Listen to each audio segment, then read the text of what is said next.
Usted está en sintonía del programa de actualidad política de mediodía de la multiplataforma de Sol TV. Tú tienes la palabra en vivo desde la ciudad de Lima para todo el país, en las diferentes operadoras de cable a nivel nacional y por supuesto bien en señal abierta en Tumbes, Piurachi, Lambayeque, La Libertad, las regiones del norte, Ancash, Huaraz, Cajamarca. No estamos en señal abierta. Un cordial saludo a todos.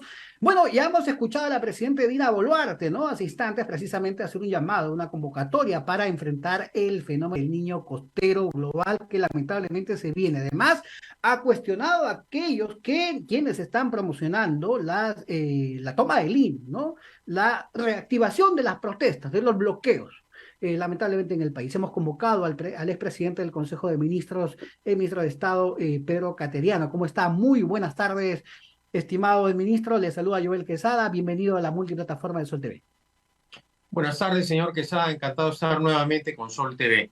Muchísimas gracias. Bueno, ¿qué le parece, no, esta convocatoria que hace la presidenta Dina Boluarte para enfrentar el niño costero? ¿No? ¿Cómo evalúa o usted confía en que habrá una respuesta de los gobiernos nacionales, una coordinación con el gobierno y cómo ve también la respuesta de la población, ¿no? Ver para creer, ¿no? Acabamos de constatar hace muy pocas semanas en que lamentablemente el compromiso del gobierno a través del Ministerio de Salud para combatir el dengue no fue eficaz. Entonces, este gobierno genera indudablemente dudas respecto a la capacidad de la gestión pública que tiene. Y de otro lado, señor Quesada, también hay que decir lo siguiente. Estos últimos 8 años ha habido un problema de abandono en la administración pública. Esta confrontación entre los poderes del Estado casi suicida ha llevado a un abandono de la obligación que tiene todo gobierno, que es la de precisamente solucionar los problemas. Yo no tengo información respecto, por ejemplo, a la capacidad operativa en este momento de los aviones, helicópteros y equipos de las Fuerzas Armadas. El calamitoso gobierno de Castillo, por ejemplo, limitó mucho la asignación de fondos para algo que es normal, el mantenimiento de los equipos.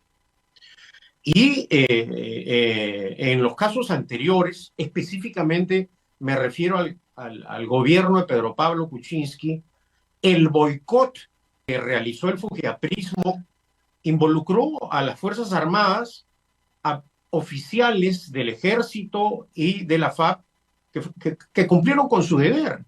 Y eso también generó una parálisis, ¿no? Investigaciones simplemente por venganza política. Entonces estamos pagando las consecuencias.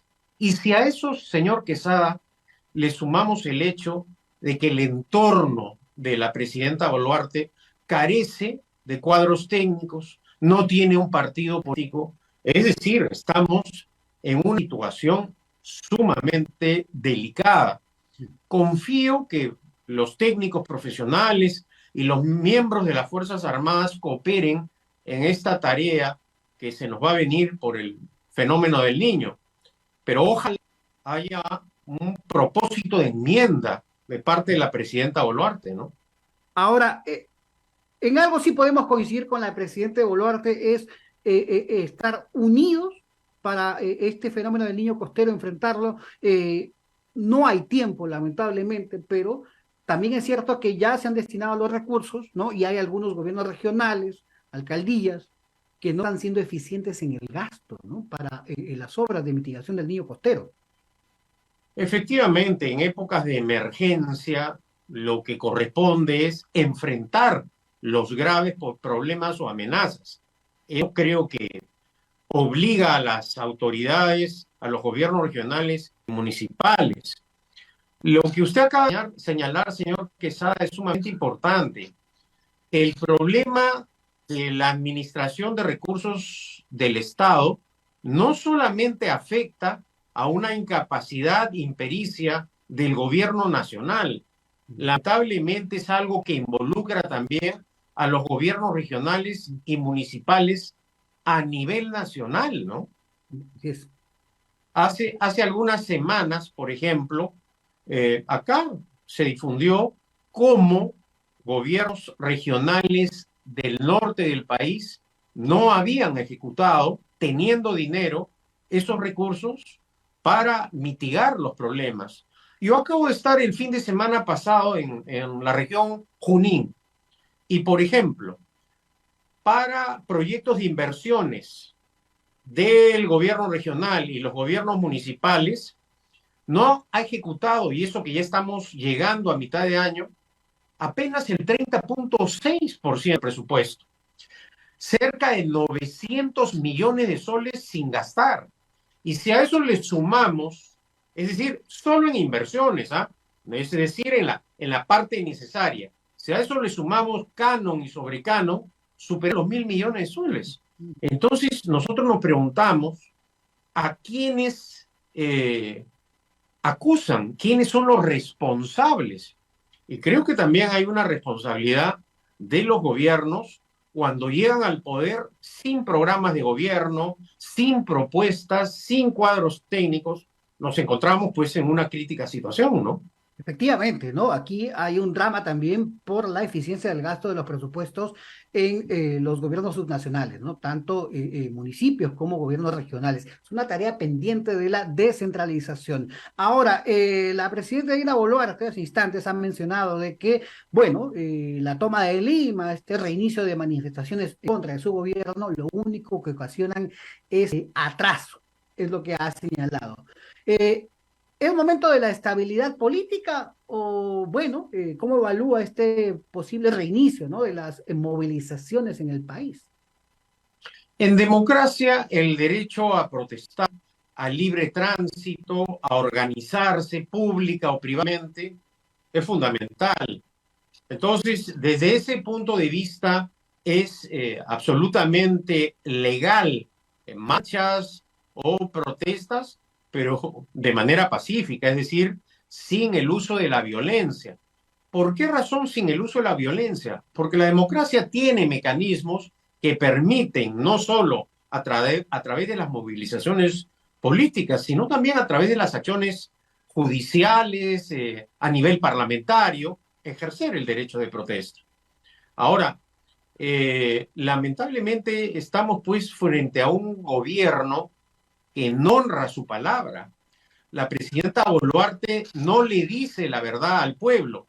Yo creo que eso ha deteriorado sumamente, de manera acelerada, su credibilidad, por lo tanto no genera confianza. Eso se ve naturalmente reflejado en las encuestas.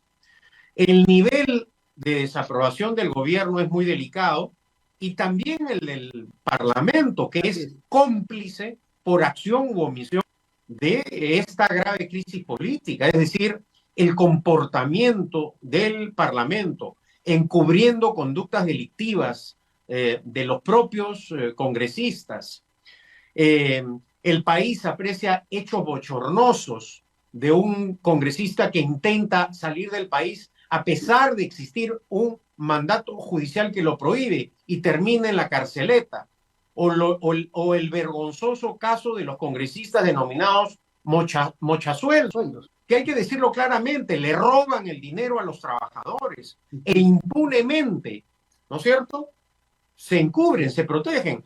Y ahí hay, lamentablemente, representantes de todos los partidos, desde la hermana del señor Acuña en el norte, pasando por los niños de Acción Popular y de Perú Libre. Entonces, acá estamos en una situación en donde la casi totalidad, por no decir la totalidad de los grupos parlamentarios y partidos que están en el Parlamento, se han puesto de acuerdo para privilegiar sus intereses, primero económicos, segundo personales y tercero partidarios. Y yo creo que esta es una de las razones por las cuales la ciudadanía está en muchos lugares del país enardecida, ¿no? Así es. Hemos visto las agresiones, ¿no? La agresión que ha sufrido Edwin Martínez en Arequipa, ¿no? Congresista, le han tirado una piedra, botella, polvo, en fin. Coincidimos entonces, o bueno, ¿no? Un congreso impopular, ¿no? ¿Y cómo ve estas alianzas, ¿no? También para la mesa directiva, ¿no? Del Congreso. Se habla en el Parlamento, en Pasos Perdidos, ¿no? De que el Fujimorismo, junto al serronismo, pues, podrían hacer la mesa directiva, ¿no? Podrían juntarse. Bueno, si me permite, Brenter, opinar sobre la agresión al congresista Martínez. Sí. Esto refleja sin duda alguna el repudio popular a el vergonzoso comportamiento de todos los congresistas. Pero repito, no hay que hacer uso de la violencia. Y los congresistas tienen que ser conscientes de que ese ejercicio impune del poder, abusivo del poder, está ocasionando que la ciudadanía los repudie, los aborrezca. Yo no sé si algún congresista llamará a la reflexión públicamente y marcar distancia con estos comportamientos vergonzosos. Ahora, respecto al otro tema que me pregunta, señor Quesada, es mucho más grave, porque acá hay una alianza siniestra entre la extrema derecha, Fuerza Popular, y la extrema izquierda, Perú Libre, que en la campaña se dijeron de todo. Y ahora, por intereses políticos, no solamente están adoptando decisiones absolutamente inexplicables e imperdonables, como por ejemplo la elección del defensor del pueblo, en donde los congresistas de Keiko Fujimori votan en favor del abogado del señor Vladimir Cerrón, un delincuente condenado por el Poder Judicial. Es decir, ¿a qué extremos estamos llegando, señor Quesada, No, no. del ejercicio irresponsable? Esto sin duda alguna es una traición al voto popular de la izquierda y de la derecha. Ahora sí, para las componendas políticas hay diálogo, hay entendimiento. ¿Eso qué cosa es? Eso es haberle mentido cínicamente a la población.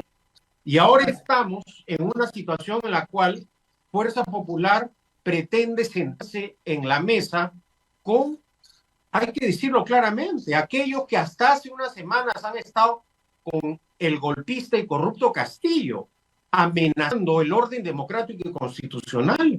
¿Qué clase de alianza se puede hacer con aquellos parlamentarios de izquierda que durante todo el tiempo que detentaron el poder no solamente encubrieron a Castillo, toleraron actos de corrupción? ¿Qué mensaje político es ese?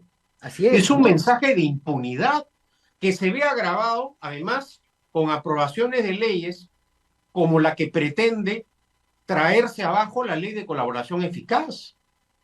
Esto La es ley, sumamente delicado, ¿no? ley que promueve Gladys Echaíz, ¿no? Congresista de Renovación Popular. Ahora, bueno, el Congreso es impopular, ¿no? Los cuestionamientos son escandalosos. Solo por eso de los mochazuelos, ¿no? Un descarado que hemos visto en ética y que de la forma más escalofriante, parlamentarios, integrantes de la Comisión de Ética han intentado justificar, ¿no? Pero también hay No es, investigaciones en la Boluarte, ¿no? Y de sus ministros de Estado, ¿no? Lamentablemente. O sea, el Congreso tiene lo suyo, la presidenta también tiene su mochila y con ello sus ministros. es que el objetivo principal tanto del gobierno como el del Parlamento es resistir a como dé lugar para llegar al 2026.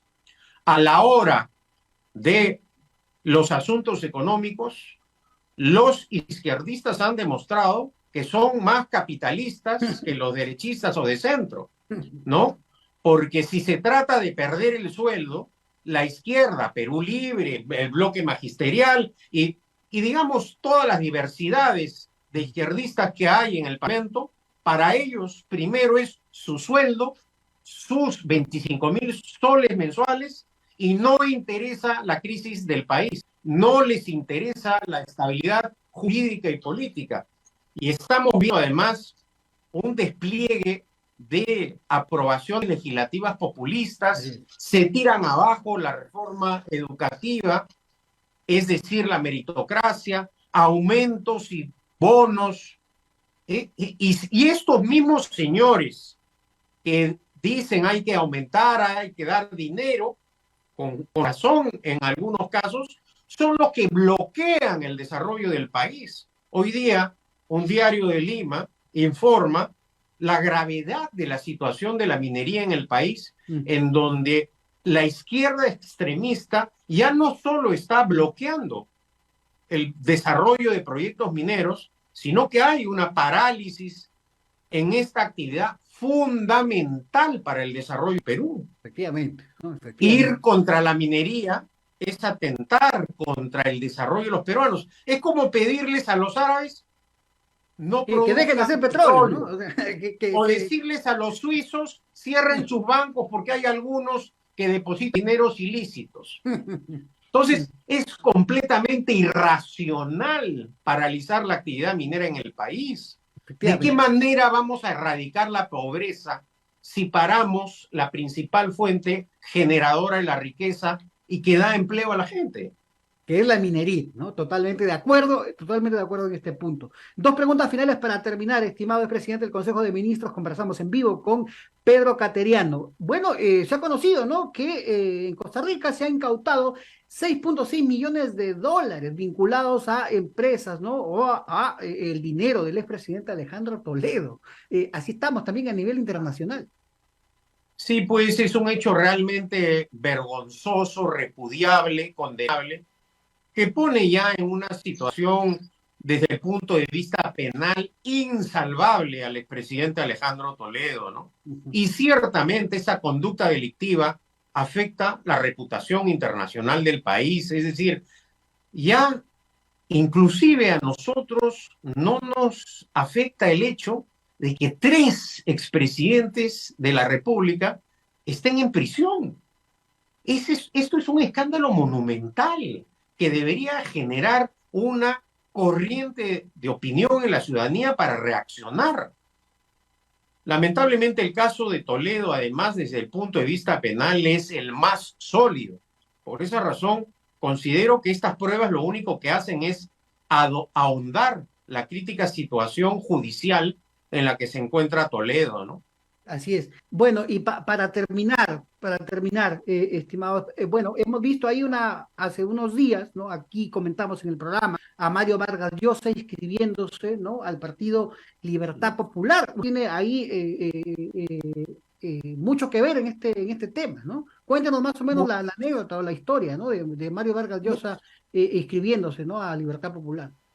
Bueno, esta es una adhesión, una afiliación de Mario Vargas Llosa de carácter netamente simbólico, es un apoyo a la causa de libertad democrática. Nosotros estamos sumamente agradecidos y conmovidos con este apoyo, pero sin duda alguna es eso, un soporte político simbólico, pero que sin duda alguna refleja la preocupación de Mario Vargas Llosa por el destino del país, ¿no? Él en muchas ocasiones ha dicho, ¿no?, que le duele cómo se encuentra el Perú. Y bueno, digamos, este aval político de Mario Vargas Llosa nos obliga a trabajar con seriedad, con un criterio, digamos, de responsabilidad para que Libertad Popular logre a nivel nacional ser la vía o el canal para captar gente que haga política, jóvenes, cuadros técnicos, y en ese propósito estamos trabajando, señor Quesada. Así es, Libertad Popular. Los voy a convocar precisamente para hablar ya sobre el partido, ¿no? Estas propuestas, los ejes programáticos, ¿no? Y en otra oportunidad de la nueva agrupación política que ya está precisamente en el país, ¿no? Libertad Popular. Muchísimas gracias, estimado No, qué presidente. ocurrencia. Muy buenas tardes y un afectuoso saludo a todo el norte del país. Muchísimas gracias. Muy buenas tardes. Nos vamos a la pausa comercial y volvemos con más información política en vivo en la multiplataforma de Sol TV.